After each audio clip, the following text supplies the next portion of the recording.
Lo que las autoridades encontraron en la casa de Sara García la mañana del cateo no fue lo que nadie esperaba. No fueron armas. No fueron millones de dólares escondidos en las paredes como en las películas de narcos que tanto vemos hoy en día. Lo que descubrieron fue algo mucho más oscuro, mucho más perturbador, algo que había permanecido oculto durante décadas detrás de la imagen perfecta de la abuelita de México, esa figura maternal que millones de mexicanos llevamos en el corazón como símbolo de bondad y tradición.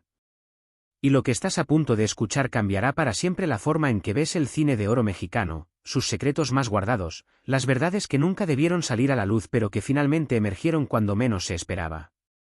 Si te quedas hasta el final, entenderás por qué esta historia estuvo prohibida, enterrada, protegida durante más de 40 años por personas que tenían todo que perder si la verdad se conociera. Pero antes de continuar, necesito pedirte algo crucial. Si este tipo de contenido te atrapa, si quieres seguir descubriendo las verdades ocultas del espectáculo mexicano que pocos se atreven a contar, suscríbete ahora mismo. Activa la campanita. Porque lo que viene es una investigación que me tomó meses completar, hablando con personas que arriesgaron todo para revelar lo que realmente pasó, revisando documentos que pensé que nunca vería, conectando puntos que durante décadas nadie había querido conectar. Y créeme, vas a querer estar aquí cuando siga descubriendo estos secretos enterrados en los archivos polvorientos de una época que México recuerda con nostalgia pero que quizás nunca existió de la forma en que nos la contaron. Sara García nunca imaginó que su nombre terminaría vinculado a una investigación criminal de alto nivel. Durante más de 5 décadas fue la imagen misma de la bondad mexicana encarnada en una sola persona. La abuelita que todos queríamos tener sentada en la cabecera de la mesa familiar durante las cenas navideñas. La mujer que en más de 200 películas representó los valores familiares, la tradición inquebrantable, el amor incondicional que supuestamente definía a las familias mexicanas de bien. Cuando caminaba por las calles de la Ciudad de México en los años 60 y 70, la gente literalmente se detenía para saludarla con una reverencia que normalmente se reserva para figuras religiosas o líderes de nación. Los niños corrían hacia ella y la abrazaban como si fuera realmente su abuela de sangre. Las señoras mayores la veían como un ícono viviente de lo que significaba envejecer con dignidad en un país que cada vez más valoraba solo la juventud y la belleza física. Pero detrás de esa imagen construida meticulosamente por los estudios cinematográficos durante décadas de trabajo constante, detrás de esos ojos tiernos que derretían corazones en la pantalla grande cuando pronunciaba diálogos escritos específicamente para provocar lágrimas, detrás de esa sonrisa maternal que tranquilizaba a generaciones enteras de mexicanos que buscaban certezas en tiempos turbulentos, había una historia que nadie conocía. Una historia de poder ejercido en las sombras, de control meticuloso sobre información sensible, de secretos tan oscuros que cuando finalmente salieron a la luz décadas después de su muerte, México entero tuvo que enfrentar una verdad profundamente incómoda sobre sus propios íconos. Sobre cómo construimos narrativas nacionales alrededor de figuras públicas sin cuestionar jamás qué hay detrás de las máscaras que tan cuidadosamente mantienen. Sara García Hidalgo nació el 8 de septiembre de 1895 en Orizaba, Veracruz, en una época donde las mujeres mexicanas tenían prácticamente solo 2 caminos en la vida, el matrimonio temprano seguido de una existencia dedicada completamente al hogar y los hijos, o el convento si la familia tenía inclinaciones religiosas y los recursos para pagar la dote que las órdenes religiosas exigían. Pero Sara era distinta desde niña. Mostró una personalidad fuerte, casi dominante, que chocaba violentamente con las expectativas sociales rígidas de su tiempo. Era una época donde se esperaba que las niñas fueran sumisas, calladas, preparándose silenciosamente para convertirse en esposas obedientes y madres abnegadas. Pero Sara no era ninguna de esas cosas. Leía compulsivamente todo lo que caía en sus manos. Cuestionaba a los adultos con una franqueza que muchos consideraban inapropiada para una niña de buena familia. Y desde muy temprano dejó claro que no tenía intención de seguir el camino trazado para mujeres de su clase y época. Se mudó a la Ciudad de México siendo muy joven, probablemente alrededor de 1910 o 1911, justo cuando el país estaba sumergido en el caos de la Revolución Mexicana. Llegó con un sueño que para una mujer de su generación y circunstancias era prácticamente imposible: ser actriz. Y no solo actriz de teatro menor o variedades, sino alguien importante, alguien que la gente recordara, alguien cuyo nombre significara algo. Comenzó en el teatro, que en esa época era prácticamente el único medio de entretenimiento en vivo disponible para las masas urbanas. Trabajó en producciones pequeñas y medianas, aceptando papeles que actrices con más recursos o mejores conexiones familiares rechazaban porque los consideraban indignos. Pero Sara entendía algo fundamental, que en el mundo del espectáculo, estar trabajando era más valioso que preservar una dignidad abstracta. Cada papel, por pequeño que fuera, era una oportunidad de aprender, de ser vista, de construir contactos en un medio dominado absoluta y completamente por hombres que no tenían ningún interés en ceder espacios de poder a mujeres. Y cuando el cine mexicano comenzó a despegar como industria seria en los años 30, cuando los estudios se establecieron y el gobierno comenzó a ver el cine como herramienta potencial de propaganda y construcción de identidad nacional, Sara ya estaba posicionada perfectamente para aprovechar la oportunidad. Había pasado 2 décadas construyendo relaciones, aprendiendo cómo funcionaba el negocio, entendiendo quién tenía poder real versus quién solo tenía títulos impresionantes, desarrollando la habilidad de leer a las personas y darles exactamente lo que necesitaban o querían de ella en cada momento. Su primer gran papel cinematográfico llegó en 1937 con la película Allá en el Rancho Grande, un éxito masivo que definió literalmente el rumbo del cine mexicano durante las siguientes 3 décadas. La película estableció el género de la comedia ranchera que se volvería sinónimo del cine nacional durante la época de oro. Y Sara, aunque no era la protagonista principal, dejó una impresión tan fuerte que los productores y directores comenzaron a verla como un elemento valioso para futuras producciones. Pero fue en los años 40 cuando se consolidó definitivamente su imagen de abuelita nacional con películas como Nosotros los pobres, en 1948, donde interpretaba a la abuela Chacha junto a Pedro Infante en lo que se convertiría en una de las películas más icónicas de la historia del cine mexicano. El personaje era tan entrañable, tan perfectamente calibrado para tocar las fibras emocionales más profundas del público mexicano, que la gente literalmente olvidaba que estaba viendo actuación. La veían como genuinamente buena, genuinamente maternal, genuinamente representativa de los mejores valores de la familia mexicana tradicional. Y Sara García, astuta como pocas personas en la historia del espectáculo mexicano, entendió inmediatamente el poder de esa imagen y la cultivó obsesivamente durante el resto de su vida. Se convirtió en la abuelita de México no solo en pantalla sino en su persona pública. En entrevistas hablaba con el mismo tono maternal. En apariciones públicas se vestía de manera conservadora y apropiada para una mujer mayor de bien. Manejaba su imagen con una precisión que hubiera impresionado a cualquier especialista moderno en relaciones públicas. Pero lo que nadie sabía, lo que se mantendría oculto hasta décadas después de su muerte, era que Sara García fuera de cámara era una persona completamente diferente a la imagen que proyectaba públicamente. Personas que trabajaron con ella directamente en esos años dorados del cine mexicano, técnicos de estudio que pasaban largas jornadas en los sets, actrices secundarias que compartían camerinos, directores que eventualmente hablaron bajo condiciones estrictas de anonimato décadas después cuando ya eran ancianos y sentían que tenían poco que perder, pintaban un retrato muy distinto al de la abuelita bondadosa que el público adoraba. Hablaban de una mujer obsesionada con el control en formas que iban mucho más allá de lo normal incluso para estrellas de su nivel. Que manejaba su carrera con puño de hierro, revisando personalmente cada contrato, cada guión, cada detalle de producción que pudiera afectar cómo se la presentaba en pantalla. Que no toleraba que nadie la opacara en ninguna escena y que sabía exactamente cómo usar su influencia con directores y editores para asegurarse de que las tomas finales que aparecían en las películas la favorecieran a ella por encima de otros actores. Que podía ser absolutamente encantadora y maternal cuando le convenía, especialmente frente a periodistas o en eventos públicos, pero que podía volverse fría y despiadada cuando alguien representaba una amenaza a su posición o cuando las cosas no salían exactamente como ella quería. Y hablaban de algo más, algo mucho más perturbador. De reuniones extrañas que ocurrían en su casa de la Colonia del Valle.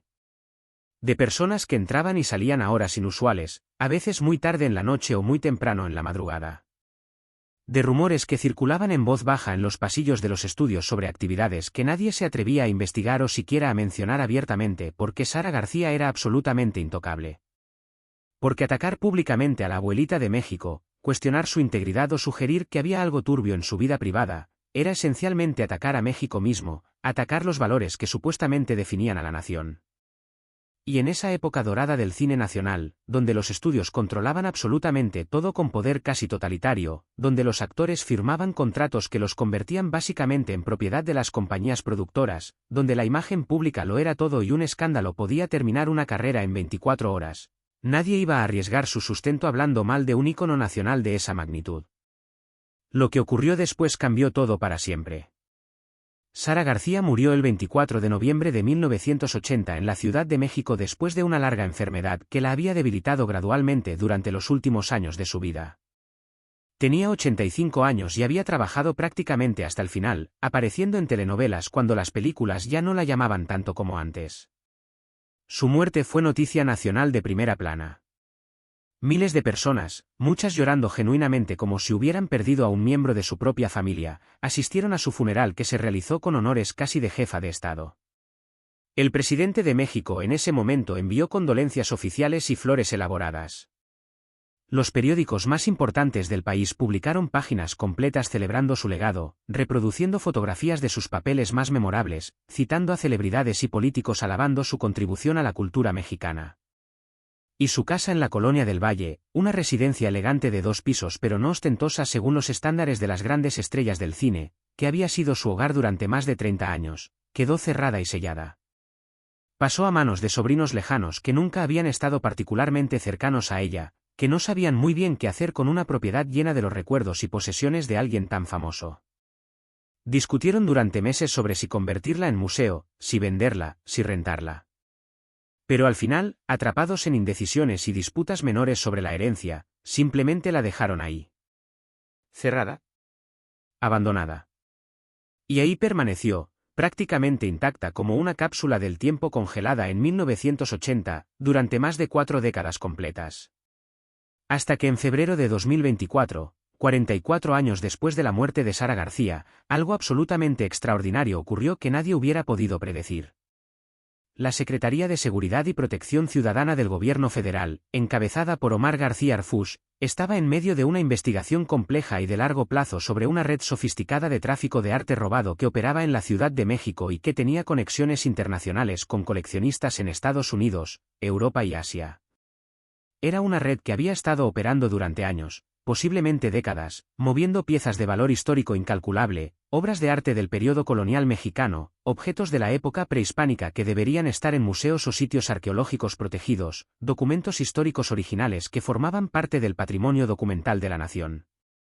La investigación había durado más de 8 meses hasta ese punto. Involucraba vigilancia electrónica sofisticada, infiltrados que se habían ganado la confianza de miembros de bajo nivel de la red, análisis forense de transacciones financieras complejas diseñadas para ocultar el origen y destino de enormes sumas de dinero. Y durante todo ese tiempo, los investigadores habían ido construyendo un mapa de cómo funcionaba la red, quiénes eran los saqueadores que extraían piezas de sitios arqueológicos, quiénes las autentificaban y evaluaban, quiénes servían como intermediarios, quiénes eran los compradores finales, cómo se movía el dinero a través de cuentas bancarias en paraísos fiscales. Y entonces, en una de las conversaciones interceptadas entre 2 miembros importantes de la red, apareció un nombre que nadie en el equipo de investigación esperaba escuchar jamás. Sara García. No ella directamente, obviamente, porque llevaba 44 años muerta y sus huesos habían sido cremados hacía décadas. Pero su casa. Su dirección específica en la calle tal de la Colonia del Valle. Aparecía mencionada múltiples veces en conversaciones entre criminales que estaban discutiendo dónde estaban guardadas ciertas piezas particularmente valiosas que querían mover al mercado internacional. Hablaban de la colección de la abuelita con un tono que mezclaba respeto y codicia. De las piezas que están en Del Valle, como si fuera conocimiento común entre ellos que ahí había algo extraordinariamente valioso. De que había objetos ahí que valdrían millones de dólares en el mercado negro internacional pero que nadie había tocado en décadas porque la propiedad estaba en un limbo legal complicado después de la muerte de Sara, porque los herederos no sabían lo que tenían, porque extraer las piezas sin levantar sospechas requería planificación cuidadosa. Y Harfuch, siendo el profesional meticuloso y completamente incorruptible que es, no podía simplemente ignorar esa pista por más extraña e improbable que pareciera. Porque si había incluso una posibilidad de que patrimonio cultural mexicano robado estuviera siendo guardado en la antigua casa de uno de los íconos más queridos de la historia del país, tenía la obligación legal y moral de investigar, sin importar cuán políticamente complicado pudiera volverse el asunto. Pero lo peor aún no había salido a la luz, ni siquiera había sido imaginado por nadie en el equipo de investigación. Conseguir la orden de cateo resultó ser un proceso mucho más complicado de lo que Harfuch había anticipado.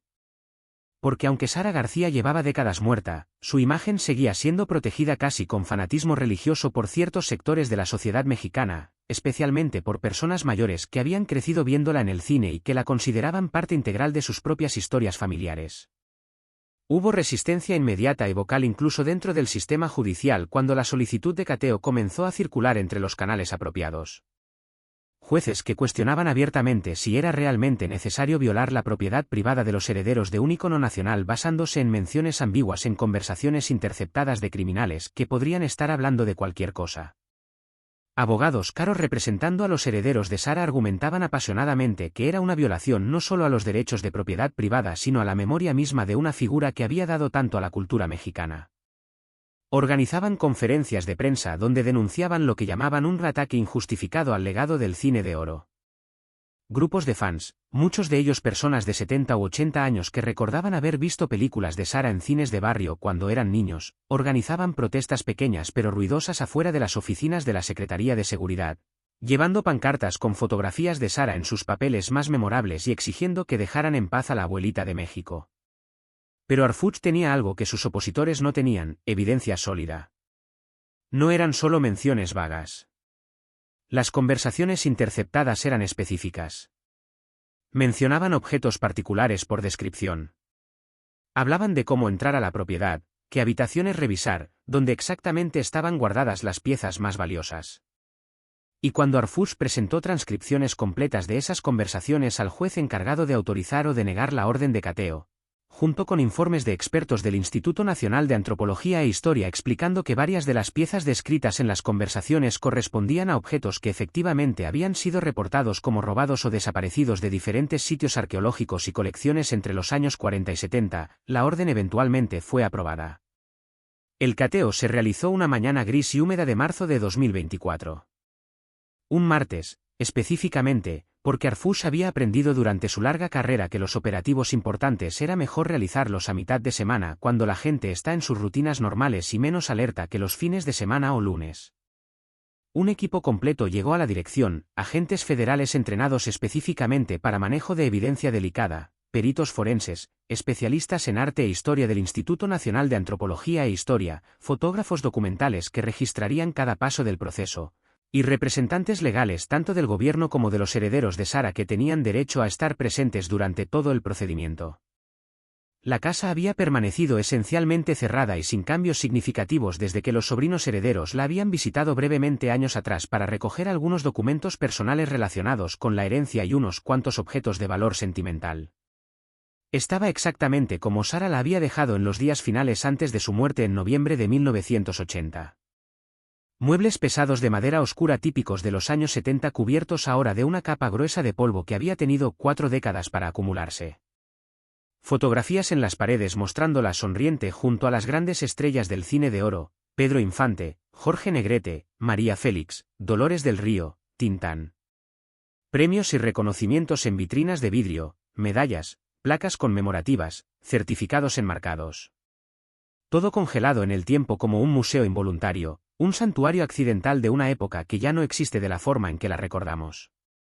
Y entonces el equipo comenzó a buscar sistemáticamente, habitación por habitación, siguiendo los protocolos estrictos establecidos por la orden de cateo. Las primeras horas no revelaron nada particularmente inusual o sospechoso. En las recámaras encontraron ropa antigua todavía colgada en closets de cedro, vestidos de los años 70 que Sara probablemente había usado en sus últimos años, zapatos alineados ordenadamente, sombreros en cajas. En el estudio personal había documentos relacionados con su carrera, contratos de películas amarillentos y frágiles, cartas de fans escritas en tinta que se había desvanecido con el tiempo, recortes de periódicos cuidadosamente preservados en álbumes de cuero que documentaban su trayectoria. La biblioteca personal contenía cientos de libros, muchos en español pero también bastantes en francés que Sara había aprendido de joven, sobre teatro, cine, literatura clásica, historia mexicana. La cocina era una cápsula del tiempo perfecta, utensilios y electrodomésticos de décadas atrás, una cafetera de los años 70, platos y tazas de porcelana fina guardados en gabinetes. Todo parecía corresponder exactamente con lo que cualquier persona razonable esperaría encontrar en la casa de una actriz retirada de esa generación que había vivido ahí durante décadas.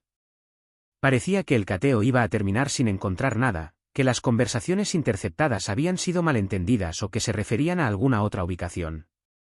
Pero cuando el equipo llegó a una habitación en el segundo piso, cuando uno de los agentes notó que había una puerta cerrada con llave que no aparecía en los planos arquitectónicos originales de la casa. Cuando forzaron la cerradura anticuada siguiendo los protocolos legales apropiados y entraron a lo que aparentemente Sarah usaba como espacio completamente privado al que probablemente nadie más tenía acceso, absolutamente todo cambió en un instante. La habitación era significativamente más grande de lo que la distribución exterior de la casa sugería que debería ser. Alguien, en algún momento, probablemente décadas atrás, había modificado la estructura interna para crear un espacio oculto. Y las paredes de ese espacio estaban cubiertas, completamente cubiertas de piso a techo sin un centímetro libre, de estantes de madera que contenían objetos que claramente no pertenecían a ninguna colección personal normal que una actriz jubilada pudiera razonablemente tener. Había piezas prehispánicas de valor incalculable, figurillas de barro finamente trabajadas de culturas olmeca, maya, azteca, totonaca, algunas tan extraordinariamente bien preservadas y artísticamente sofisticadas que los expertos de Lina que estaban presentes las identificaron inmediatamente como el tipo de objetos que deberían estar en las colecciones más importantes de los mejores museos del mundo, no guardadas en la casa privada de alguien. Había vasijas ceremoniales con glifos que contaban historias de reyes y batallas de hace 1000 años. Había máscaras de jade y turquesa del tipo que se encontraba en tumbas de la élite prehispánica. Había esculturas pequeñas de piedra representando deidades que habrían sido objetos de veneración religiosa hace siglos. Había pinturas coloniales que quitaban el aliento por su calidad artística, óleo sobre tela de los siglos XVII y XVIII, algunas claramente obras de maestros de la época colonial que habían sido entrenados en técnicas europeas pero que trabajaban temas específicamente novohispanos. Vírgenes de Guadalupe pintadas con detalles dorados. Escenas de la vida de santos. Retratos de personajes de la élite colonial vestidos con las ropas elaboradas de su tiempo. Obras que por su calidad artística, su importancia histórica y su antigüedad deberían estar en museos o al menos en colecciones privadas debidamente registradas y protegidas, no escondidas en una habitación secreta. Había documentos históricos que hicieron que los especialistas presentes contuvieran la respiración cuando comenzaron a examinarlos, manuscritos originales, algunos que databan de la época de la independencia mexicana, cartas escritas en tinta desvanecida por figuras históricas cuyos nombres aparecen en todos los libros de texto de historia, documentos sobre acontecimientos que definieron el curso de la nación. El tipo de material que debería estar en el Archivo General de la Nación preservado en condiciones controladas de temperatura y humedad, no apilado en cajas en una casa abandonada. Y había algo más. Algo que hizo que todos en esa habitación, profesionales curtidos que habían visto de todo en sus carreras, se detuvieran en silencio absoluto tratando de procesar lo que estaban viendo. Había fotografías. Cientos y cientos de fotografías. Algunas enmarcadas y colgadas en las paredes de esa habitación secreta como si fuera una galería privada. Otras preservadas cuidadosamente en álbumes de cuero de alta calidad. Otras más sueltas en cajas de zapatos y sobres manila. Y no eran fotografías normales de memorabilia de películas o fotos promocionales del tipo que cualquier actriz de esa época tendría. Eran fotografías de fiestas privadas, de reuniones sociales en esa misma casa, de eventos que claramente no eran públicos ni estaban destinados a ser documentados para el consumo de fans o medios de comunicación. Y en esas fotografías aparecían algunas de las figuras más importantes de la época dorada del cine mexicano, nombres que cualquier mexicano mayor de 40 años reconocería instantáneamente. Pero también aparecían políticos de alto nivel del México de mediados del siglo XX, miembros del gabinete presidencial de diferentes administraciones del PRI, empresarios poderosos, figuras de círculos de poder que operaban completamente fuera del escrutinio público y que definitivamente no querrían que existiera registro fotográfico de su presencia en ciertos lugares con ciertas personas. Pero había algo en esas fotografías que era profundamente perturbador más allá de simplemente quienes aparecían en ellas. Era el contexto. Muchas mostraban fiestas que parecían excesivas incluso para los estándares permisivos de Hollywood de esa época.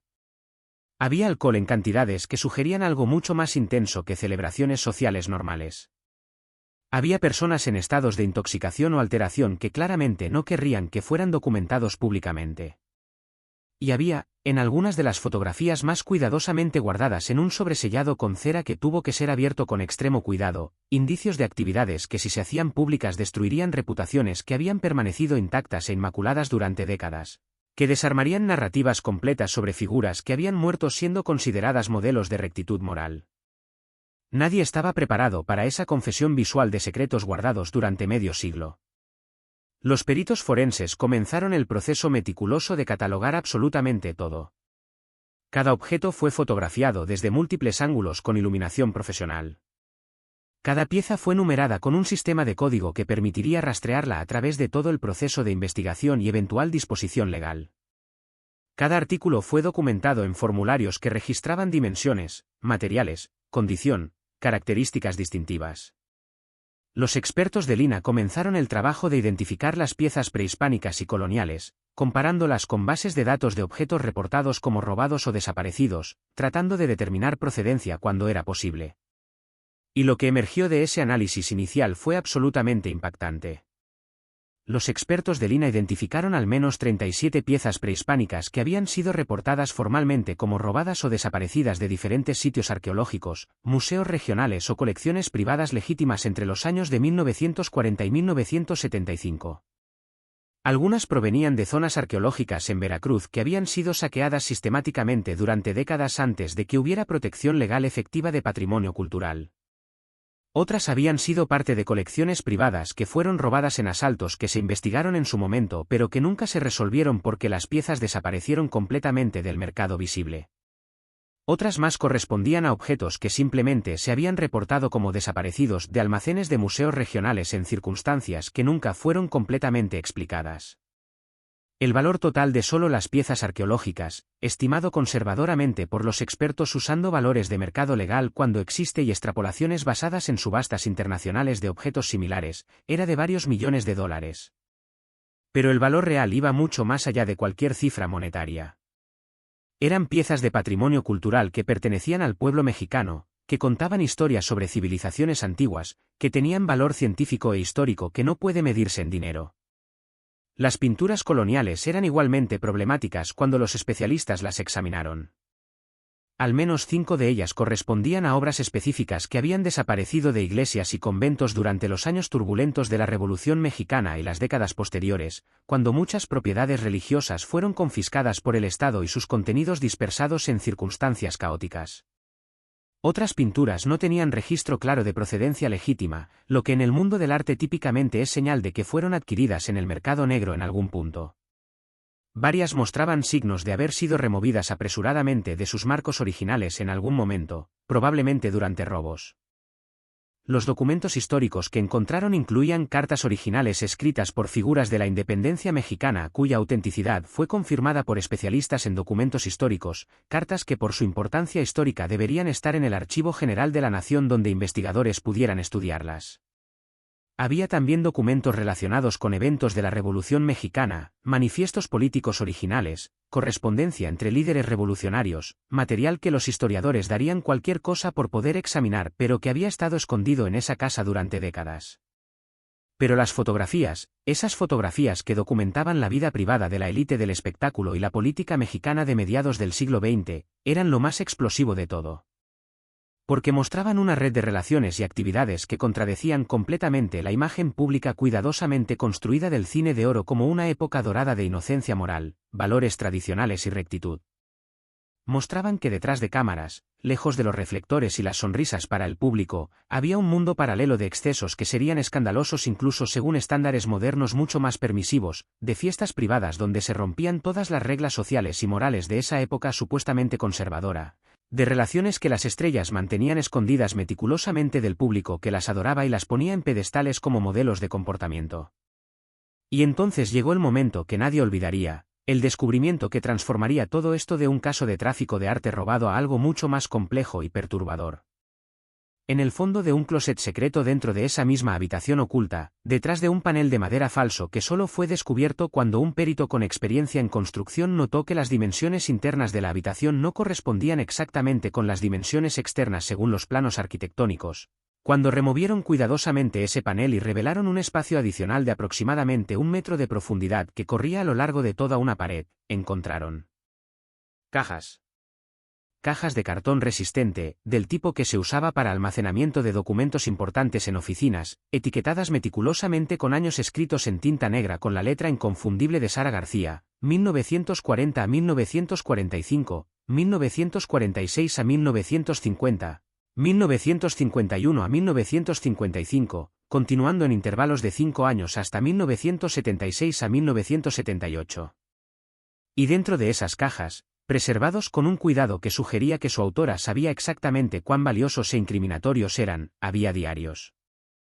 Diarios escritos a mano por Sara García durante casi 4 décadas de su vida, desde sus 45 años hasta sus 83, documentando no solo su carrera cinematográfica sino sus pensamientos completamente privados, sus observaciones brutalmente honestas sobre las personas con las que trabajaba, sus descripciones detalladas de eventos que nunca fueron públicos y que los participantes asumían que permanecerían secretos para siempre. Y lo que esos diarios revelaban, cuando los investigadores comenzaron a leerlos con una mezcla de fascinación y horror creciente, era absolutamente extraordinario y perturbador en formas que nadie había anticipado. Sara García no había sido simplemente una actriz inteligente que supo manejar astutamente su imagen pública y su carrera. Había sido una operadora política de primer nivel dentro del mundo del espectáculo mexicano y más allá. Había usado su posición privilegiada, su influencia considerable, su imagen absolutamente intocable de abuelita nacional bondadosa, para construir y mantener durante décadas una red de poder que se extendía mucho más allá del cine y que tocaba política, negocios, esferas del poder que el público general ni siquiera sabía que existían. Conocía secretos de prácticamente todo el mundo que importaba en el México de mediados del siglo XX. Y no solo los conocía pasivamente. Los documentaba meticulosamente. Los guardaba como activos.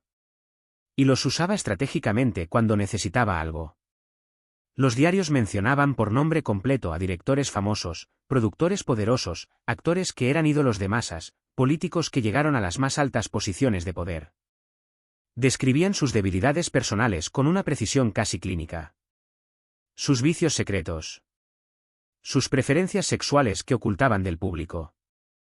Sus problemas de adicción al alcohol o a sustancias que en esa época no se mencionaban públicamente. Sus infidelidades matrimoniales.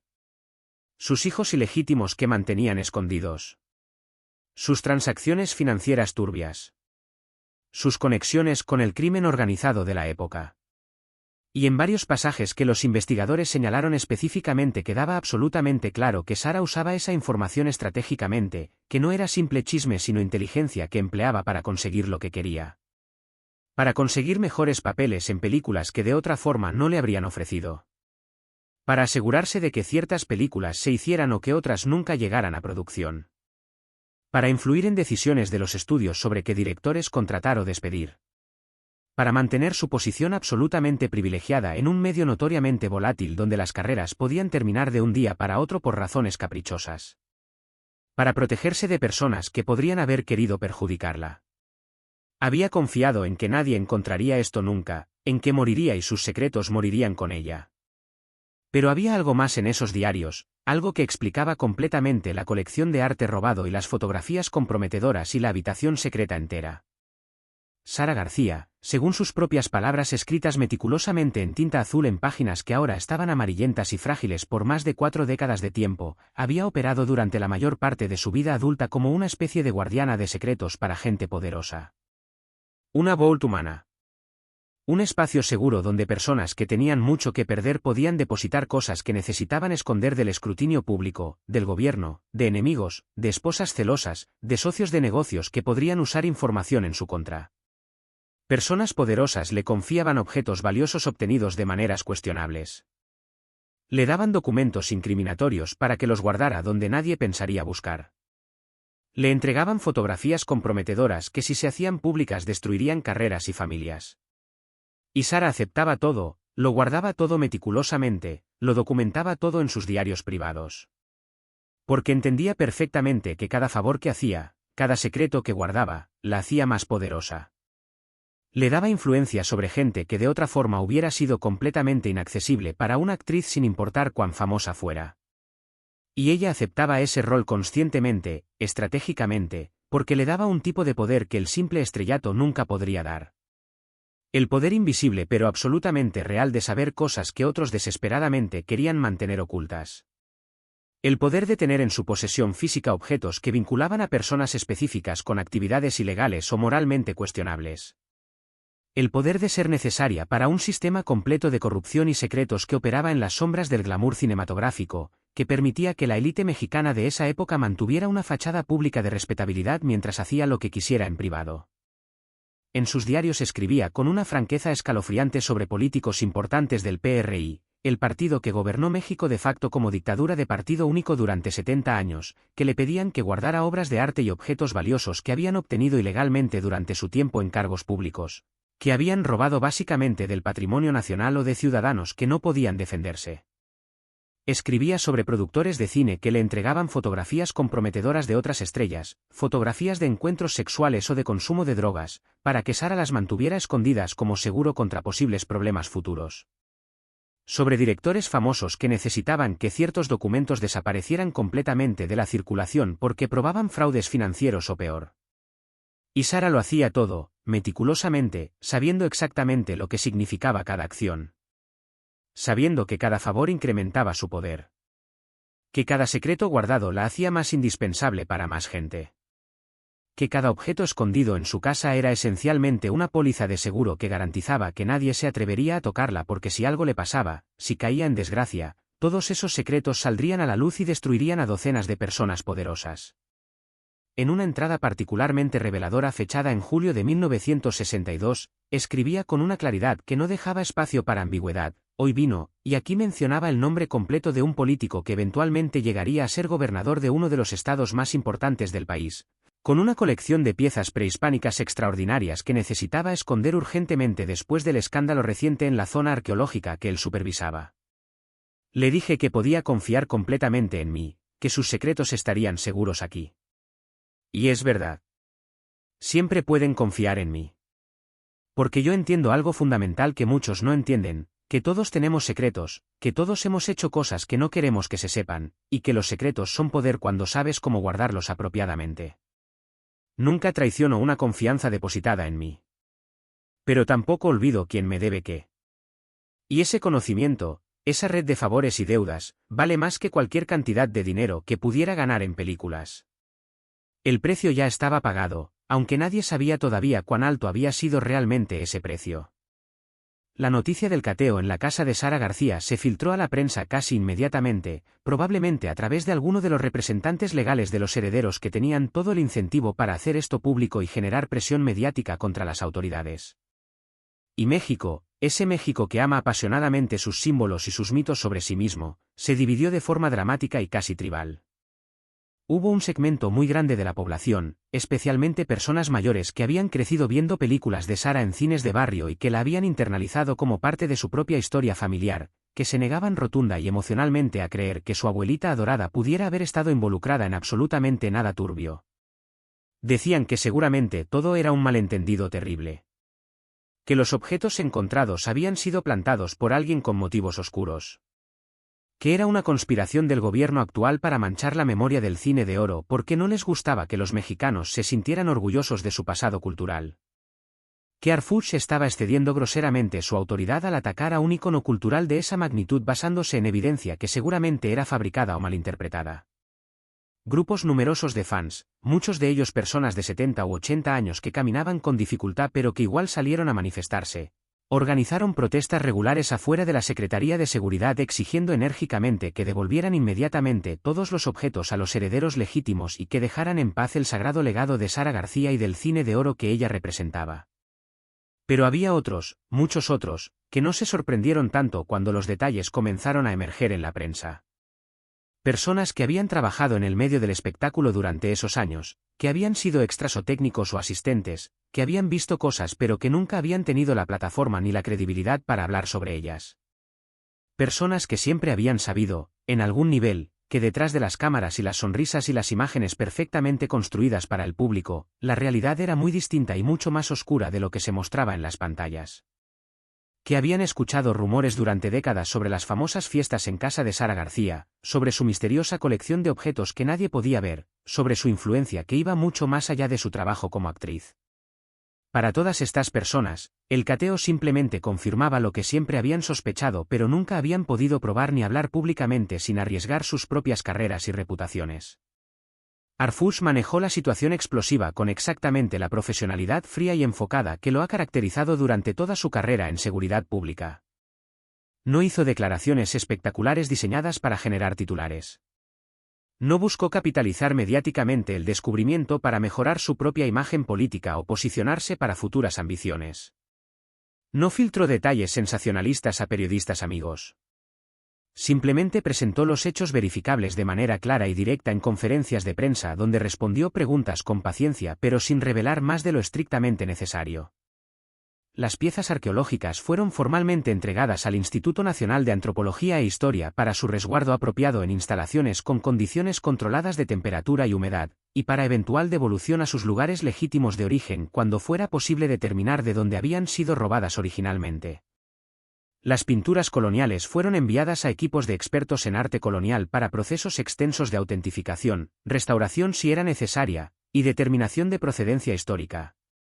Los documentos históricos fueron catalogados profesionalmente, digitalizados para preservar su contenido en caso de deterioro del material original, y puestos bajo protección estricta. Y los diarios, esos diarios extraordinarios que contenían secretos explosivos de medio siglo de historia del espectáculo y la política mexicana, fueron resguardados bajo las más estrictas medidas de confidencialidad que existen en el sistema legal mexicano. Porque el equipo legal de Harfuch entendía perfectamente que publicar esos diarios completos, hacerlos accesibles al público o incluso a investigadores académicos sin restricciones, significaría destruir las reputaciones póstumas de docenas de personas que en muchos casos ya habían muerto hacía décadas. Vindicar de maneras devastadoras a familias enteras que no tenían ninguna culpa por las acciones de sus ancestros, abrir heridas históricas profundas que quizás era genuinamente mejor para la sociedad dejar cerradas o al menos parcialmente cubiertas. Pero lo que nadie ha podido responder satisfactoriamente, la pregunta que comenzó a obsesionar a periodistas de investigación y a historiadores del cine mexicano, es esta fundamental.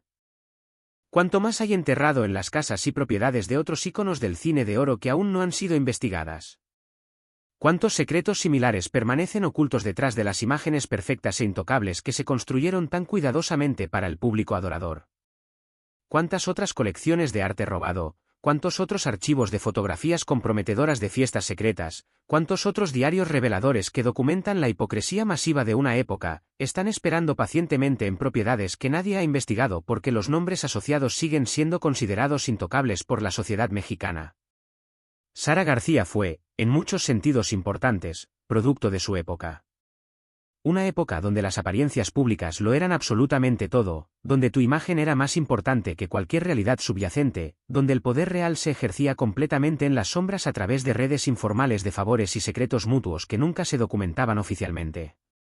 Construyó una imagen pública de bondad materna que era genuinamente convincente, que millones de personas compraron completamente, porque era extraordinariamente buena actriz y porque entendía exactamente cómo manipular las expectativas y deseos del público. Pero esa imagen era exactamente eso, una actuación brillante y sostenida. La Sara real, la persona detrás de la máscara que se ponía para el público, era mucho más compleja, mucho más calculadora, mucho más consciente del juego brutal de poder que se jugaba constantemente detrás de cada sonrisa para las cámaras. Era una mujer que había aprendido temprano en su vida que en un mundo dominado por hombres, donde las mujeres tenían muy poco poder formal, el poder real venía de saber secretos, de ser útil para gente poderosa de maneras que no podían ser públicas, de convertirte en indispensable para sistemas que operaban fuera de las estructuras oficiales de poder. Y usó esa comprensión brillantemente durante toda su larga vida. Murió siendo universalmente adorada como la abuelita de México. Nunca enfrentó ninguna consecuencia legal o social por su participación documentada en redes de tráfico de arte robado que operaron durante décadas. Nunca tuvo que responder públicamente por guardar secretos que protegían a criminales y corruptos de alto nivel. Nunca perdió ni un ápice de su estatus de ícono nacional absolutamente intocable. Porque logró algo que muy pocas personas en la historia del entretenimiento o la vida pública han logrado, mantener completamente separadas, sin ninguna filtración entre ambas, su persona pública cuidadosamente construida y su persona privada real hasta el mismísimo final de sus días. Pero había algo que todavía no sabían cuando el cateo inicial terminó, algo que solo se reveló gradualmente cuando los investigadores comenzaron el trabajo meticuloso de cruzar los nombres específicos mencionados en los diarios de Sara con registros históricos preservados en diferentes archivos, con documentos de otras investigaciones policiales y judiciales de décadas pasadas, con testimonios que habían permanecido enterrados en expedientes olvidados. Resulta, y esto fue una revelación que sacudió profundamente a los investigadores cuando los patrones comenzaron a emerger claramente, que Sara García no era la única figura del cine de oro que operaba de esta manera. Varios actores y actrices de esa época dorada, nombres que cualquier mexicano reconocería instantáneamente si se mencionaran públicamente, usaban su fama, su aparente respetabilidad incuestionable, su posición privilegiada en la sociedad mexicana, para servir como intermediarios en actividades que necesitaban desesperadamente ocultarse del escrutinio público. Algunos guardaban dinero ilícito para políticos corruptos, permitiendo que usaran sus cuentas bancarias personales para mover fondos que no podían estar asociados con funcionarios públicos. Otros facilitaban encuentros discretos entre políticos de alto nivel y empresarios que financiaban ilegalmente campañas políticas a cambio de contratos gubernamentales garantizados. Otros mantenían archivos de fotografías comprometedoras y documentos sensibles, operando básicamente como Sara pero quizás con menos meticulosidad en documentar todo. Otros simplemente mantenían secretos en sus cabezas a cambio de favores continuos, papeles garantizados en películas importantes, influencia en los estudios, protección contra escándalos que podrían haber terminado sus carreras. El cine de oro mexicano, esa época que recordamos colectivamente con tanta nostalgia casi religiosa como un periodo de inocencia moral y valores tradicionales sólidos, en realidad operaba como parte integral de un sistema de corrupción mucho más amplio que abarcaba toda la sociedad mexicana de mediados del siglo XX. Los estudios cinematográficos estaban íntimamente conectados con el gobierno del PRI a través de cientos de hilos invisibles de financiamiento, censura, propaganda mutua.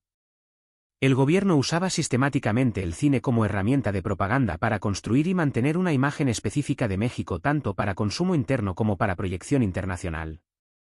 Y algunos de los actores y actrices más queridos del público servían conscientemente como engranajes en esa maquinaria enorme de poder y control, consciente o inconscientemente perpetuando narrativas que beneficiaban al sistema. Y entonces llegó la revelación final, el descubrimiento que cambió fundamentalmente cómo los investigadores y eventualmente algunos historiadores comprometidos con la verdad entenderían todo el periodo. Entre los documentos encontrados meticulosamente preservados en la casa de Sara había cartas, docenas de cartas intercambiadas durante décadas con figuras específicas del gobierno mexicano de los años 40, 50 y 60. Y esas cartas, cuando fueron analizadas cuidadosamente por expertos en documentos históricos y luego leídas en contexto con los diarios y las otras evidencias encontradas, dejaban absolutamente claro algo que cambiaba toda la narrativa. Sara García no era simplemente una actriz que se había visto involucrada accidentalmente o por circunstancias en actividades turbias. No era una víctima de su época o de presiones externas. Era una colaboradora completamente activa y consciente. Una persona que el gobierno mexicano usaba específicamente, deliberadamente, precisamente porque su imagen pública era tan limpia e intocable que absolutamente nadie sospecharía jamás de ella. En una carta fechada en marzo de 1953, un funcionario de muy alto nivel de la Secretaría de Gobernación le escribía en lenguaje que intentaba ser diplomático pero que era transparentemente claro en su significado real, agradeciéndole por mantener seguras y protegidas las piezas valiosas que discutimos en nuestra reunión reciente, y mencionando explícitamente que su patriotismo silencioso al proteger el patrimonio cultural nacional de miradas indiscretas e inapropiadas era profundamente apreciado por quienes trabajan para el bien de México. El lenguaje era código obvio para cualquiera que entendiera cómo funcionaba el sistema. Las piezas no estaban siendo protegidas para el bien de la nación o del patrimonio cultural. Estaban siendo escondidas específicamente porque habían sido robadas por funcionarios corruptos que las querían para sus colecciones privadas.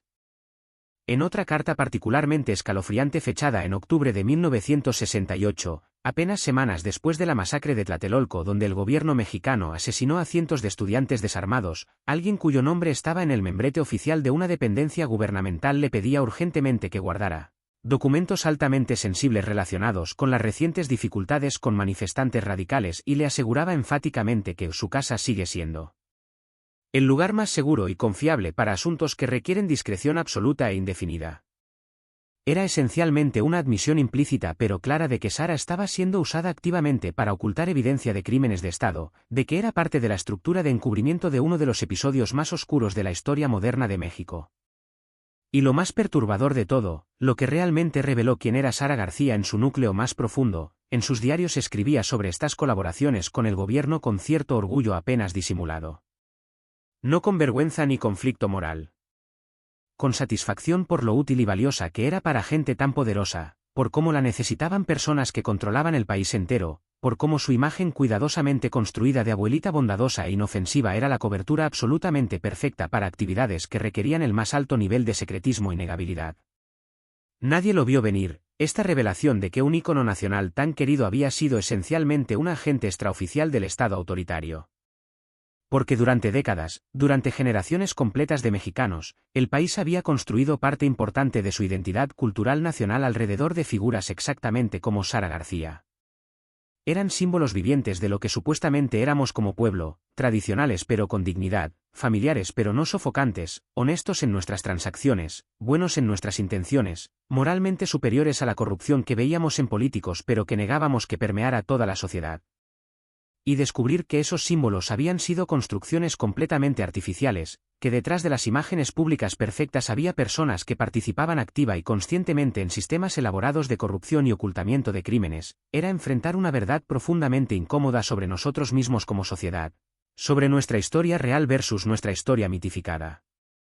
Si estás viendo esto hasta aquí, si esta historia te ha impactado tanto como a mí cuando pasé literalmente meses investigándola, cuando descubrí todos estos detalles perturbadores conectando documentos de diferentes archivos, cuando entrevisté a personas ancianas que finalmente se sintieron libres de hablar sobre cosas que habían guardado en silencio durante toda su vida, necesito que hagas algo crucial ahora mismo. Suscríbete inmediatamente a este canal. Activa la campanita para que YouTube te notifique cuando suba nuevos vídeos. Dale like a este vídeo porque honestamente ayuda muchísimo a que el algoritmo lo muestre a más personas que necesitan conocer estas verdades ocultas. Compártelo con alguien que crees que debería verlo, alguien que ama el cine mexicano o que está interesado en la historia real de México. Porque hay más historias exactamente como esta esperando ser contadas. Más secretos del cine de oro y de otras épocas esperando ser revelados. Más verdades sobre los íconos que adoramos sin jamás cuestionar esperando salir de las sombras.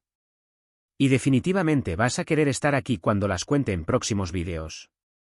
Porque lo que encontraron en la casa de Sara García es apenas la superficie de algo mucho más grande y oscuro.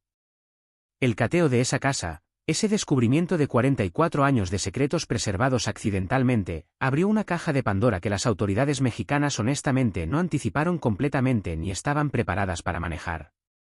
Otros herederos de estrellas famosas del cine de oro, personas que habían heredado las propiedades de actores y actrices que murieron hace décadas, comenzaron a preocuparse genuinamente de que sus propias casas familiares pudieran eventualmente ser investigadas si las autoridades decidían expandir su indagación. Algunos, actuando por consejo de abogados cautelosos o por instinto propio de autopreservación, discretamente comenzaron a deshacerse de objetos cuestionables que no querían que fueran descubiertos por las autoridades. Comenzaron a aparecer reportes de coleccionistas privados en Estados Unidos y Europa que de repente estaban recibiendo ofertas de compra de piezas de arte colonial mexicano y objetos prehispánicos de personas que preferían vender rápido a precios por debajo del mercado en lugar de mantenerlos en México donde ahora representaban riesgo legal. Hubo rumores verificados de fotografías comprometedoras siendo quemadas en grandes cantidades, de documentos históricos siendo destruidos antes de que pudieran caer en manos de investigadores o autoridades. Un patrimonio histórico valioso estaba siendo destruido por miedo. Y gradualmente, muy gradualmente porque la gente temía represalias sociales o legales, comenzaron a salir testimonios públicos. Personas mayores, muchas ya de 80 o 90 años, que habían trabajado como empleados domésticos en las casas de estrellas famosas durante los años 50 y 60. Que ahora se sentían finalmente libres de hablar porque sus antiguos empleadores habían muerto hacía mucho y porque el descubrimiento de la casa de Sara de alguna manera validaba lo que ellos siempre habían visto con sus propios ojos pero nunca se atrevieron a mencionar públicamente por miedo a no ser creídos o a ser atacados por fans fanáticos. Hablaban de fiestas en casas de actores famosos que duraban literalmente días enteros sin parar. De consumo masivo de alcohol que iba mucho más allá de lo socialmente aceptable incluso en esa época relativamente permisiva para la élite. De uso de drogas que era común mucho antes de que el consumo de sustancias se volviera un problema públicamente reconocido en México. De relaciones sexuales extramatrimoniales entre actores y actrices casados que eran secretos a voces dentro de la industria pero que eran cuidadosa y sistemáticamente ocultados del público que los idolatraba. De violencia doméstica en hogares de estrellas que proyectaban imágenes públicas de familias perfectas. De abusos de poder normalizados, de directores famosos que exigían favores sexuales a actrices jóvenes a cambio de papeles importantes, de un sistema donde mujeres jóvenes hermosas eran tratadas como mercancía descartable.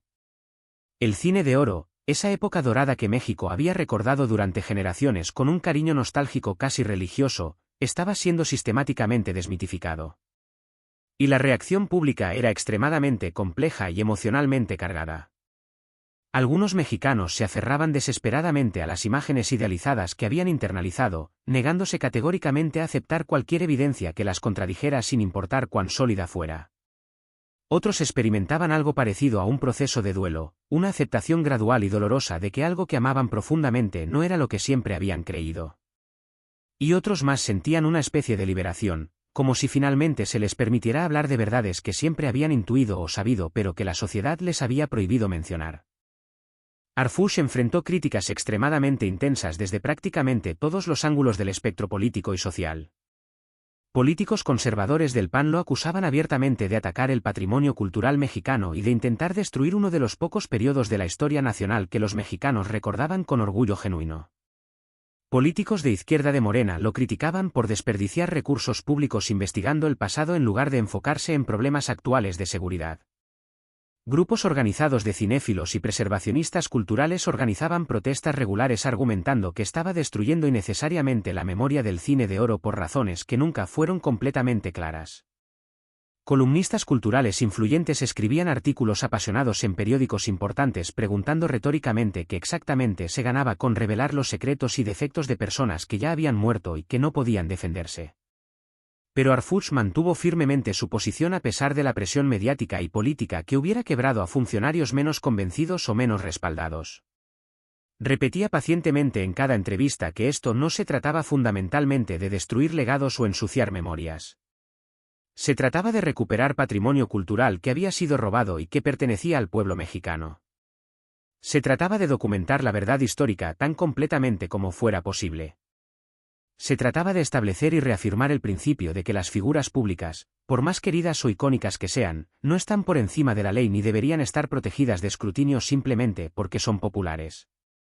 Y que romantizar el pasado sin examinar críticamente lo que realmente ocurrió nos impide como sociedad aprender las lecciones que necesitamos aprender para no repetir los mismos errores estructurales en el presente. Y la investigación continuó expandiéndose en círculos cada vez más amplios, revelando conexiones y patrones que nadie había visto antes. Porque los nombres específicos mencionados en los diarios de Sara llevaban inevitablemente a otras personas. Y esas personas llevaban a otros lugares. Y esos lugares contenían más secretos que llevaban a más personas en una red que se expandía exponencialmente. Fue como jalar un solo hilo de un tapiz elaborado y ver cómo se destejía revelando décadas de narrativas oficiales cuidadosamente construidas y mantenidas. Y mientras más jalaban ese hilo, más se revelaba sobre cómo realmente funcionaba el poder en el México de mediados del siglo XX. Descubrieron que varias propiedades elegantes en Cuernavaca, tradicionalmente refugios de fin de semana y casas de descanso para estrellas del cine que querían escapar de la Ciudad de México, habían sido usadas sistemáticamente durante años para fiestas completamente privadas donde asistían no solo actores sino políticos de altísimo nivel, empresarios extremadamente poderosos, funcionarios de gobierno que tomaban decisiones que afectaban a millones.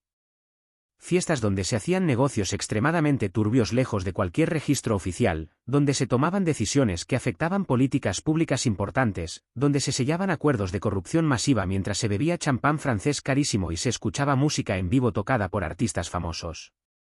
Encontraron evidencia documental bastante sólida de que varios estudios cinematográficos importantes, los mismos que producían las películas que definieron al cine de oro, habían sido usados repetidamente para lavar dinero procedente de actividades completamente ilegales. Que algunas películas se financiaban no por su potencial comercial real sino porque servían perfectamente como vehículos para mover dinero sucio a través del sistema financiero formal haciéndolo parecer legítimo. Que existían contadores especializados y abogados expertos que se dedicaban específicamente a hacer que esas transacciones parecieran completamente legítimas ante cualquier escrutinio superficial. Descubrieron redes elaboradas de tráfico no solo de arte y antigüedades sino de objetos valiosos de todo tipo. Que había coleccionistas privados, muchos de ellos directamente vinculados de una manera u otra a la industria del entretenimiento o al gobierno, que poseían objetos extraordinariamente valiosos que claramente habían sido saqueados de zonas arqueológicas protegidas, robados de museos regionales con seguridad inadecuada, o extraídos ilegalmente del país violando leyes de patrimonio cultural. Y que esas colecciones ilegales habían circulado durante décadas entre círculos extremadamente privilegiados sin que nadie las cuestionara jamás porque los coleccionistas tenían nombres reconocidos, respetados, aparentemente intocables. Pero lo que realmente comenzó a cambiar la narrativa pública de manera fundamental fue cuando periodistas de investigación finalmente lograron convencer a algunas actrices que habían sido jóvenes estrellas en los años 50 y 60 de hablar públicamente con sus nombres reales sobre experiencias que habían guardado en silencio durante toda su vida por miedo complejo, por vergüenza internalizada, porque en esa época nadie les hubiera creído o las habrían culpado a ellas. Mujeres que ahora tenían 80 o 90 años y que finalmente se sentían lo suficientemente libres, lo suficientemente seguras, lo suficientemente cerca del final de sus propias vidas como para decir verdades que habían cargado como piedras pesadas durante décadas. Hablaban con voces temblorosas pero firmes de casting calls que eran simples pretextos para abusos sexuales. De directores famosos cuyos nombres todos reconocerían que las tocaban inapropiadamente mientras supuestamente les daban dirección actoral en sets cerrados. De productores poderosos que les ofrecían papeles importantes en películas a cambio de pasar tiempo a solas con ellos en hoteles o en casas privadas. De un sistema completo donde las mujeres jóvenes y hermosas eran tratadas fundamentalmente como mercancía, donde su valor se medía únicamente por su apariencia física y su disposición a complacer sexualmente a hombres poderosos que controlaban sus carreras. Y hablaban de Sara García con sentimientos extremadamente complejos y contradictorios que reflejaban la complejidad de la situación. Porque por un lado Sara había sido una de las muy pocas mujeres con poder real y significativo en ese sistema absolutamente dominado por hombres, lo cual teóricamente podría haberla posicionado como protectora o mentora de mujeres más jóvenes. Pero por otro lado, según múltiples testimonios independientes que coincidían en detalles específicos, había usado ese poder no para proteger a otras mujeres de abusos sino para mantener el sistema funcionando suavemente. Había sido cómplice activa. Cuando directores famosos abusaban de actrices jóvenes, Sara lo sabía perfectamente y conscientemente no decía nada. Cuando productores explotaban a mujeres vulnerables que no tenían opciones reales, Sara miraba deliberadamente hacia otro lado.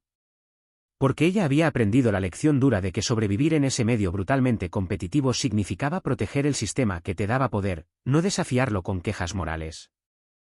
Una actriz ya muy anciana que prefirió mantener su anonimato porque todavía temía posibles represalias sociales o contra su familia, que había trabajado en varias películas relativamente importantes con Sara en los años 60 cuando ella era muy joven y hermosa, contaba una historia particularmente reveladora que había marcado toda su vida.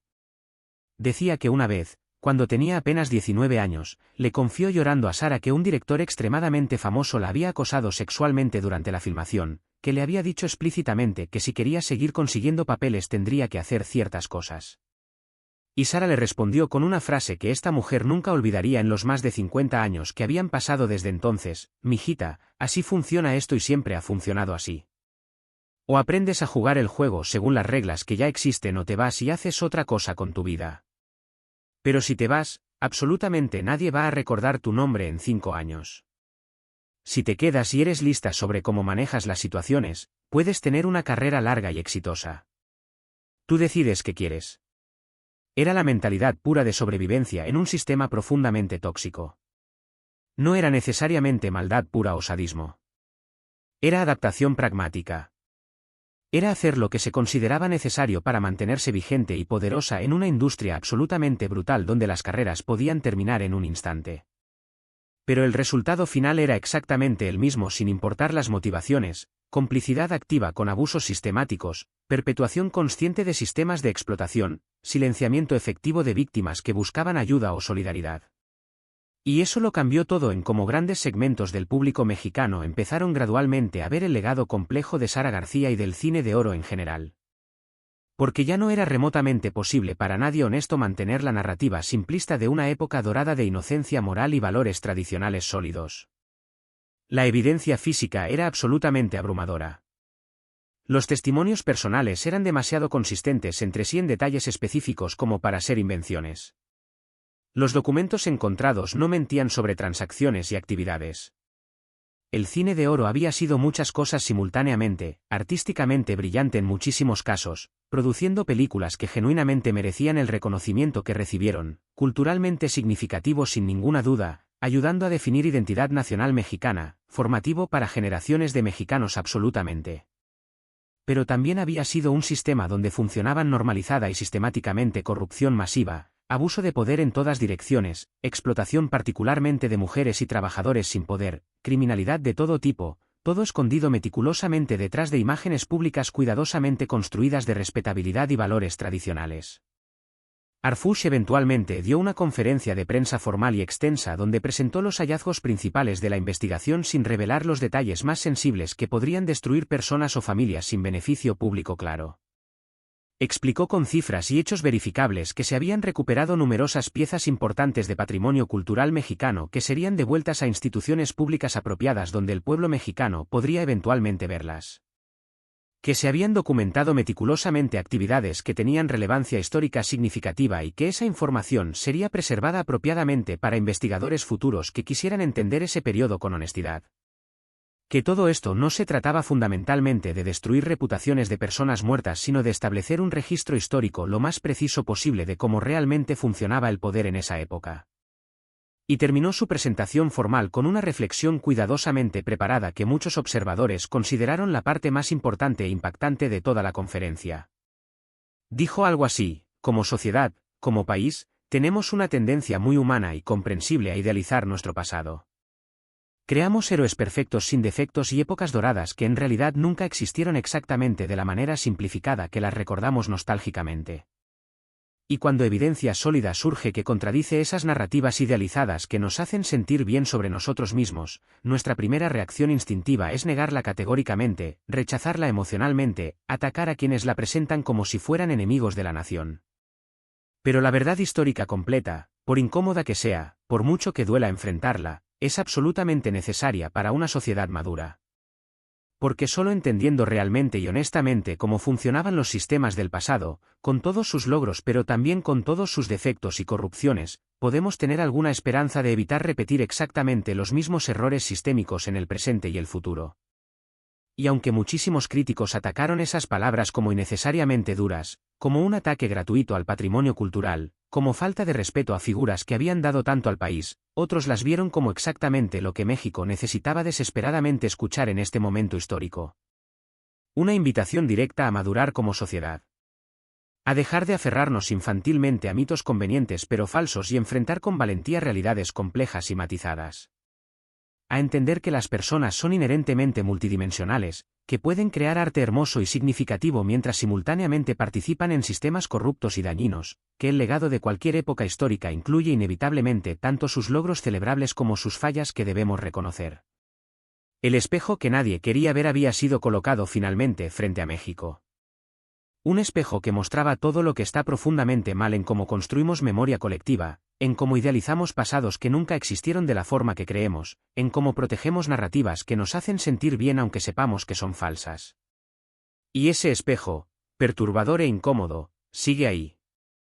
Esperando que tengamos el coraje colectivo de mirarlo honestamente. De vernos reflejados sin los filtros reconfortantes de idealización y nostalgia.